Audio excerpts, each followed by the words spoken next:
Očigledno da kod nas upozorenja po pitanju satnice malo vrede. Vozači su vrlo komotni i onda dogodi se upravo ovo. Start treće kasačke trke upravo je pušten. Pratimo razvoj događaja neposredno nakon starta. Oksana, Alice Č, Phantom Assassin, Dagmar, Lucky Speed, Mona Lobel, Simon Star,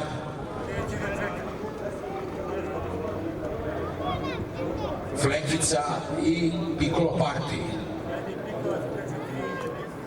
Uz unutrašnji deo staze Oksana, vozač Aleksandar Topalov.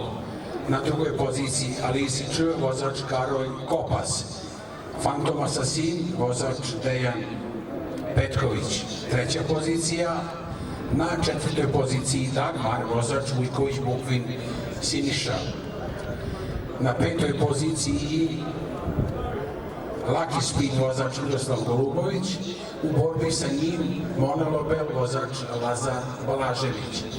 A iza slede Flekica, Simon Star i Piccolo Party.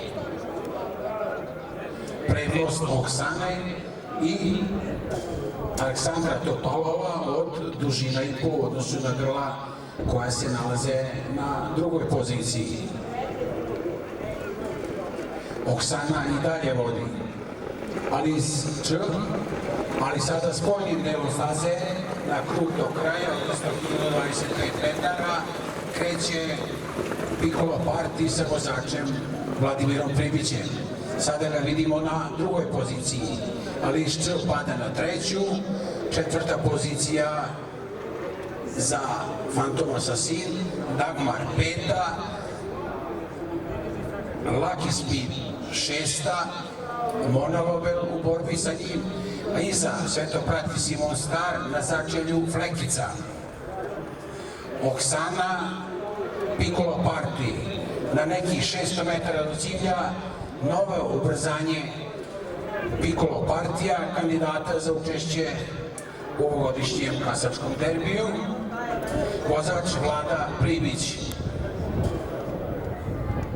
Prednost od dužine u odnosu na Lucky Speeda koji je izašao na drugu poziciju, vozač Miroslav Golubović. Na trećoj poziciji sada se nalazi Simon Star, negde spoljnim delom staze četvrta pozicija za Monu Lobel. Očekujemo veoma zanimljivu završnicu, veliki broj grla je u šansi, pratimo razvoj događaja, kroz sredinu staze, snažan finiš Simon Stara, pratimo prolazak Simon Star, prvi na liniji cilja, Mona Lobel, Alice Č, Phantom Assassin, Dagmar, Lucky Speed, Oksana, Flekica.